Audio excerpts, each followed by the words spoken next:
E nós temos muito essa preocupação, né? Que a coisa seja boa para a gente, né? Às vezes parece que tanto faz o reino dos céus. Se estiver boa para mim, a coisa estiver boa para mim, está tudo bem. Mas só que não é assim que nós temos que encarar as coisas. Às vezes nós tomamos decisões, irmãos, que vai trazer um grande prejuízo para a obra de Deus. E quando eu digo para a obra de Deus, eu não estou falando de igreja, não. Eu estou falando da minha mãe, eu estou falando do meu pai, eu estou falando do meu irmão, eu estou falando das pessoas que estão à minha volta. Eu comecei falando sobre esse assunto esses dias, só para recapitular, lá em Marcos capítulo 1, versículo 40. Você quer ler comigo? É só para recapitular, eu vou entrar em matéria nova. É só para recapitular. Marcos capítulo 1, o versículo 5. Agora, por eu estar gravando o programa, eu vou precisar que você faça silêncio, tá bom? Por favor. Tá bom? E preste bastante atenção também. Por quê, pastor? Porque a Bíblia diz que a fé vem por ouvir e por ouvir a palavra. Se você não prestar atenção, você não vai ter a fé que você precisa. Aí alguém, às vezes, eu fico vendo, às vezes alguém manda uma mensagem para mim: pastor, ora por mim que o senhor tem mais fé que eu. Mas eu não sei por que eu tenho mais fé que você. O Senhor Deus, ele não faz acepção de pessoas. Se você parar para dar atenção à palavra, você vai ter fé como qualquer pregador. Ele não faz diferença de pessoas. Se você olhar para Elias, por exemplo, ele era um simples morador de Gileade, mas ele ousou acreditar, ele ousou crer, e ousou ter uma fé de maneira tal que ele orou, o sol parou. Você compreende o que eu estou falando? Ele orou, a Bíblia diz que ele era um homem sujeito às mesmas paixões que nós, e ele orou, e por 3 anos e 6 meses sequer o orvalho caiu, e quando ele orou de novo, voltou a chover. Quer dizer, na verdade, não interessa o título que você tem, se você é um obreiro, se você é um pastor, se você é membro há muitos anos, não interessa. Deus, ele não olha para essas coisas, Deus olha para o meu coração. Se eu ouvir a palavra, a devida atenção à palavra, o devido valor à palavra, permitir que essa palavra cresça em mim de maneira tal que produza a fé, meu irmão, ele vai usar qualquer um de nós. Você está compreendendo? Agora, se você for aquela pessoa que vem para a reunião e você não para dar a devida atenção à palavra, é impossível de você ter a fé que você precisa e você alcançar a vitória que você precisa. Está compreendendo, sim ou não? Então vamos recapitular. Marcos capítulo 1, o versículo 40. Fala sobre um homem, irmão que estava numa situação muito complicada. Ele era um leproso. Mas eu já vou adiantar uma coisa aqui para você, muito séria. O Senhor Jesus, ele transformou a vida daquele homem. Não foi apenas uma cura.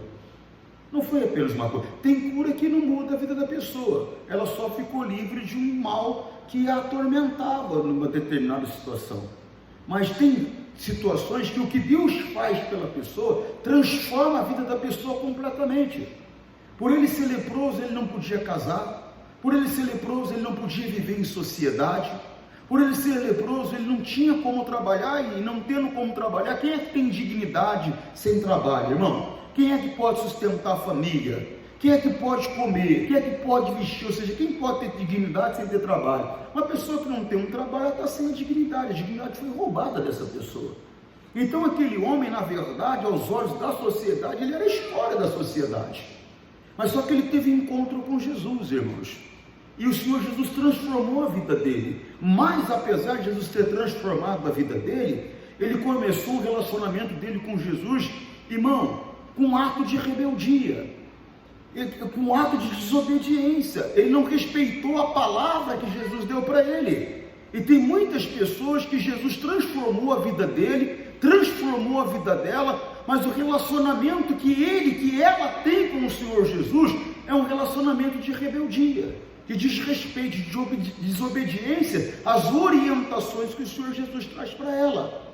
E não é esse tipo de relacionamento que nós temos que ter. Eu tenho que ter um relacionamento de submissão, de obediência. Eu tenho que começar a ter o entendimento do meu espírito que o Senhor Jesus morreu por mim, para que eu não mais vivesse para mim, mas para que eu pudesse viver para Ele, que morreu e ressurgiu por mim.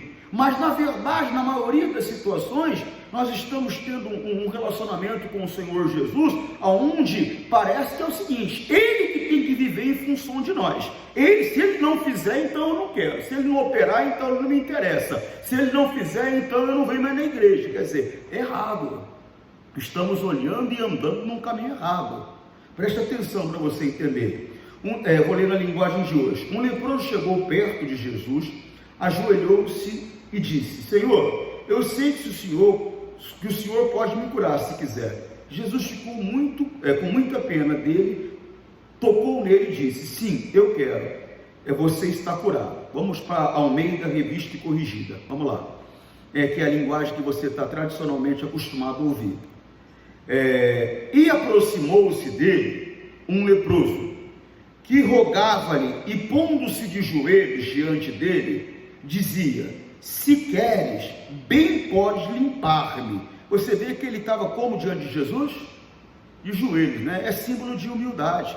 Tem pessoa que quando a coisa está pegando para ela, me desculpe o popular, quando a coisa está complicando para ela, ela chega diante de Jesus com toda humildade.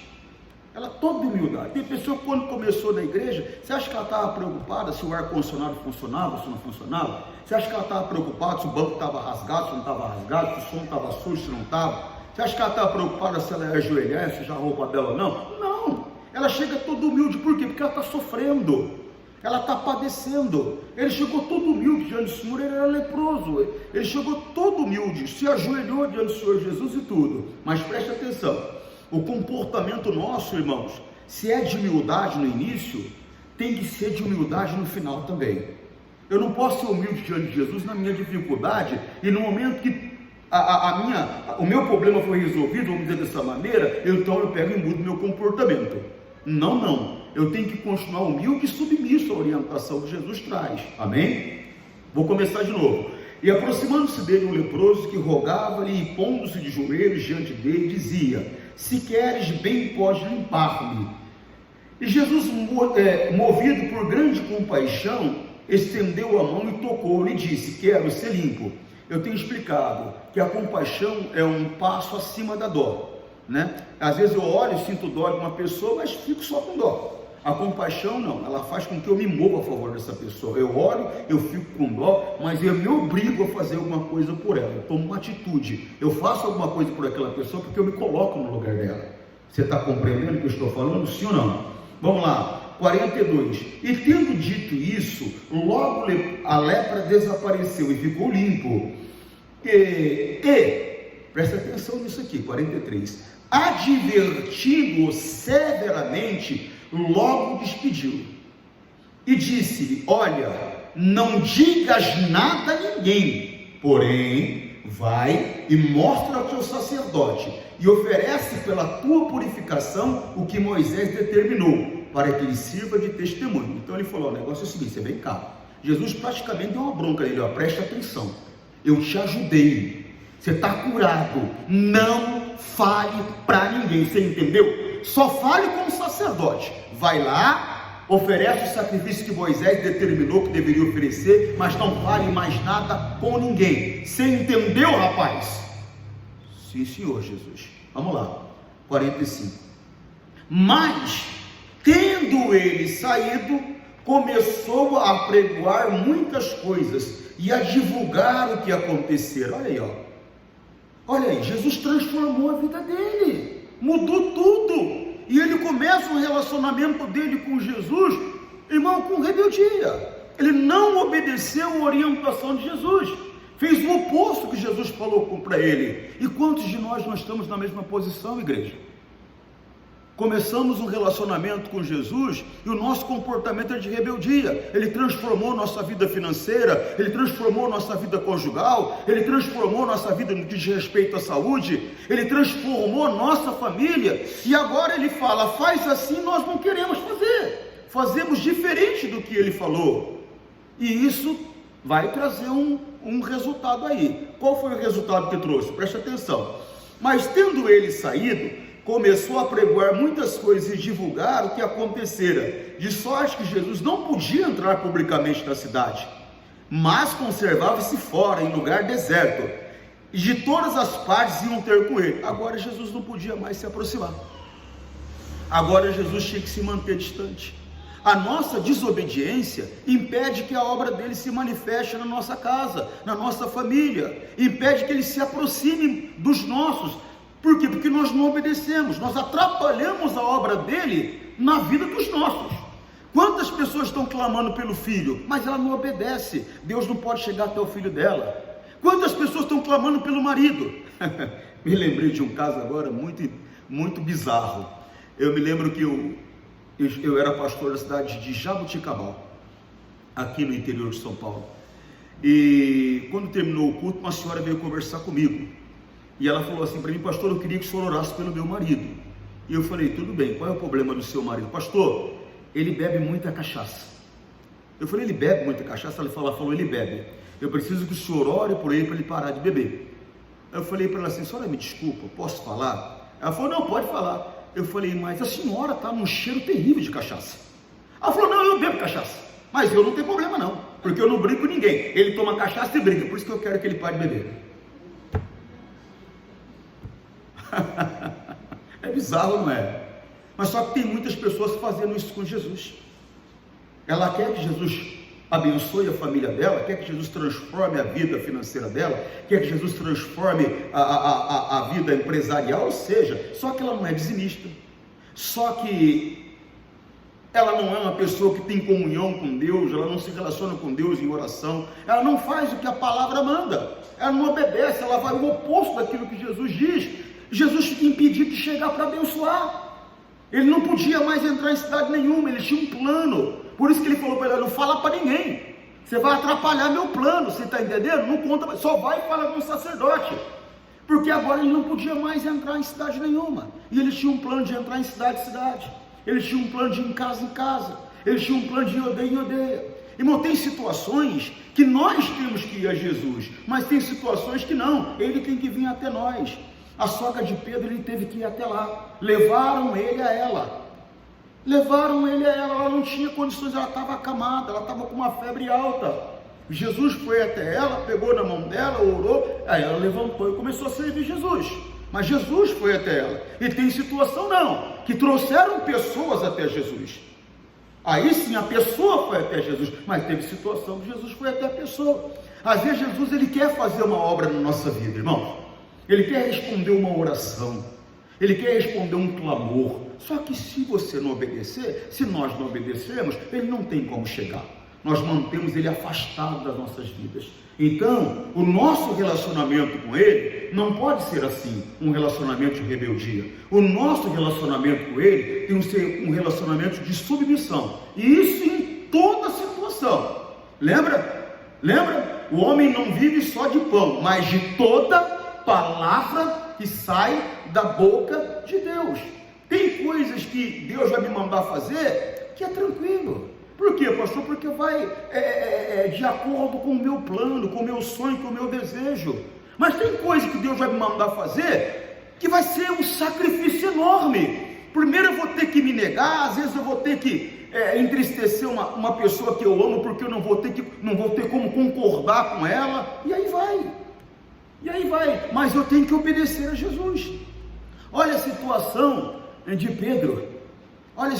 Pedro, começou a pregar, uma das autoridades chamou, falou: não é para pregar, você está entendendo? Se você pregar, a coisa vai complicar para você. Ele olhou para ele e falou: presta atenção, deixa eu falar uma coisa para o senhor, melhor é obedecer a Deus ou obedecer os homens? Julgue o senhor mesmo. E obedecer a Deus trouxe dificuldade para ele, foi açoitado em praça pública, apanhou, mas não se entristeceu não, pelo contrário, se alegrou. Ele se sentiu merecedor de perecer pelo nome de Jesus, ficou honrado com aquilo. Então desperta, porque obedecer a Deus muitas vezes vai trazer uma certa dificuldade para a gente, vai trazer um certo problema para a gente. Imagina uma pessoa, por exemplo, que é dono de uma empresa, e ele precisa de uma autorização para fazer determinada coisa, para evoluir a empresa dele, e o cidadão, para dar a autorização, quer propina. Como é que faz? E a Bíblia diz: não suborneis. Como é que faz? Ele vai enfrentar uma luta muito grande, mas é melhor ele enfrentar uma luta no mundo dos homens com Deus com ele, porque com Deus com ele é garantia de vitória, do que ele agora abrir mão e pagar uma propina e Deus sair da vida dele. Desperta. Fazer a vontade de Deus às vezes vai nos trazer uma dificuldade muito grande, mas às vezes nós tomamos decisões opostas à palavra, fazemos aquilo que nós achamos melhor, aquilo que fica mais plausível aos nossos olhos, e aí nós impedimos Deus de se manifestar na nossa vida. Essa que é a questão. Agora ele não podia ir em lugar nenhum mais, agora ele tinha que ficar distante. Deixa eu mostrar para você, foi bom para o rapaz, não foi? Não ficou curado, a vida transformada, mas foi ruim para o reino dos céus. Foi ruim para o reino dos céus. Você tem que parar para prestar atenção.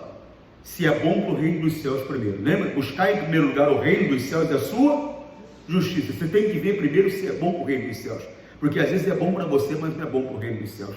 Você vai atrapalhar uma obra. Eu fui pastor em Cascavel, no Paraná. Eu tinha um rapaz que trabalhava comigo.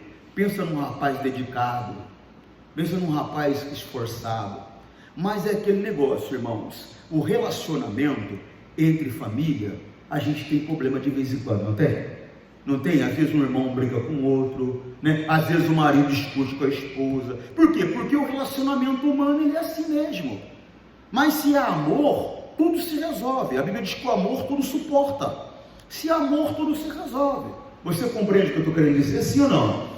E começou a ter um problema entre eles lá, que eles tinham um horário determinado para, vamos dizer assim, para ensaiar, e esse rapaz ele não pôde aparecer no ensaio, aí começaram briga, e o rapaz chegou para mim e falou: pastor, eu não vou mais vir na igreja, e sabe, porque está tendo um problema. Eu falei para ele, vou chamar ele de João. Eu falei: João, vem cá. Eu falei: presta atenção, você vai sair da igreja, é uma decisão sua, eu não vou impedir, porque você tem liberdade para fazer o que você quiser. Agora preste atenção. Quem é mais que frequenta a igreja aqui junto com você? Seu pai, sua mãe, sua irmã, e tinha mais uma pessoa da família dele. Eu falei: você sai, você tem certeza que eles não estão escorados na tua fé? Você tem certeza que se você não sair, eles não vão sair também? Né? Porque você pode sair e ficar firme num outro local, mas eles saem, eles não ficam firmes, daqui a pouco eles estão no mundo. Olha aí o que você fez, ó. Foi bom para você que você evitou um embate, um combate, uma discussão, uma briga, algo que te chateava, mas para o reino dos céus não vai ser bom, porque você vai impedir a obra de Deus na vida deles. Aí ele abaixou a cabeça, ele era muito sóbrio, muito inteligente, abaixou a cabeça, correu a lágrima, falou: pastor, é melhor eu enfrentar a batalha do que fugir dela. Eu falei: tomou a decisão certa, permaneceu, o problema acabou e a família dele continuou firme com Jesus. Porque infelizmente, irmão, o correto, deixa eu explicar para você, é cada um manter a sua candeia acesa com o próprio óleo seu. Mas tem pessoa que infelizmente ela não está queimando com o óleo dela, ela está queimando com o teu óleo. Aí você pega e retira esse óleo, ela vai morrer. Para você até foi bom, mas para o reino não foi. Tem decisões que nós tomamos que vai ser ruim para nossas vidas, vai ser ruim para o reino dos céus. Olha a decisão que Elias tomou, irmão. Ele acabara de enfrentar 450 profetas de Baal e 400 profetas dos altos postes ídolos. Olha só que coisa séria. Aí Jezebel escuta falar o que ele fez. Rapaz, o cara entrou em pânico e saiu com o auxiliar dele, foi até um determinado ponto, mandou que o auxiliar voltasse. Meu irmão, um anjo teve que o despertar, teve que dar algo para ele comer. Ele andou 40 dias, 40 noites com aquele alimento. Ele chega lá no monte de Deus. Ele não foi atrás de coisa errada não, irmão. Ele não foi atrás das coisas do mundo, ele não foi atrás de prostituição, ele não foi atrás de nada errado não. Ele foi atrás de Deus. Mas quando ele chegou lá, o que Deus falou para ele? O que ele falou? Ele falou: você está fazendo o que aqui? Você está fazendo o que aqui? Não era para você estar aqui não. Tem uma obra lá para você fazer. Volta lá. Aí Deus mandou que ele ungisse a Eliseu e mandou que ele fizesse mais uma outra obra lá. Depois, mais tarde, mandou aí um redemoinho de vento que acabou levando ele para o céu. Marcou a data de levar ele para o céu e tudo. Todo mundo sabia dessa data. O comentário era esse: tal dia ele vai, tal dia ele vai. Quando chegou no dia dele ir, alguns profetas chegou para Eliseu e falou: você sabe que teu mestre é hoje que ele vai? Quer dizer, então todo mundo sabia, tinha uma data marcada. Mas ele atrapalhou a obra de Deus, porque era bom para ele, mas era ruim para o reino. Você toma a decisão de ir para lá, de ir para cá, de fazer isso, de fazer aquilo. Você já parou para pensar o estrago que você não está fazendo? Para você talvez está tudo bem, mas para o reino não está. E não é o reino que nós temos que colocar em primeiro lugar? Não é isso que nós aprendemos? Quer dizer, o Senhor Jesus transforma a minha vida, e o meu relacionamento com Ele é de rebeldia? E o meu relacionamento com Ele é de desobediência da palavra? Não, o meu relacionamento com Ele tem que ser de submissão. Aí em Marcos mesmo, capítulo 5, já vou terminar, tá? Aí em Marcos mesmo, capítulo 5,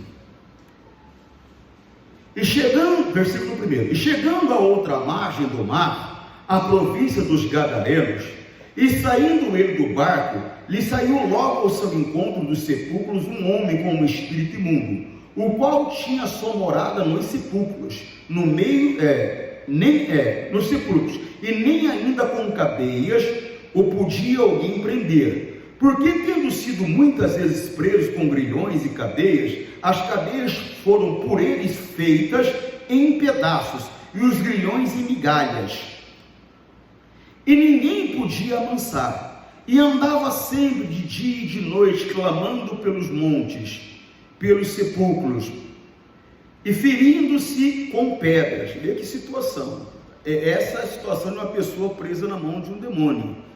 Ela não tem paz, ela não tem tranquilidade, irmão, e ela se fere o tempo todo. Quando que uma pessoa se fere, pastor? Quando ela deixa a palavra de Deus para fazer o que o mundo oferece. Você acha que o diabo quer dar prazer para alguém, irmão? Ele vem para matar, roubar e destruir. Tem cidadão, rapaz, que a vida inteira nunca nenhuma mulher olhou para ele, aí conseguiu uma doida, casou com ele, agora tem um monte de doido olhando para ele, está achando que ele ficou bonito.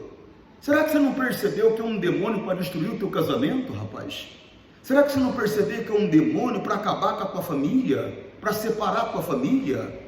Então a pessoa começa a se ferir. Irmão, aquele que se prostitui vai à miséria, a Bíblia diz. E quantas pessoas estão andando por esse caminho? Encontrou uma mulher virtuosa, honesta, que te ama pelo que você é, e não pelo que você tem, e agora você está traindo a tua mulher. Você é louco. E você acha que só chorar e dobrar o joelho diante de Deus está tudo certo, que Ele vai te ouvir, mas não vai mesmo. Ele vai se entristecer com você porque você está desprezando a mulher da tua mocidade. Não, pastor, é que a gente não combina. Isso não é motivo para separar, não. O único motivo para separar, e assim mesmo não é a vontade de Deus, é por meio de adultério.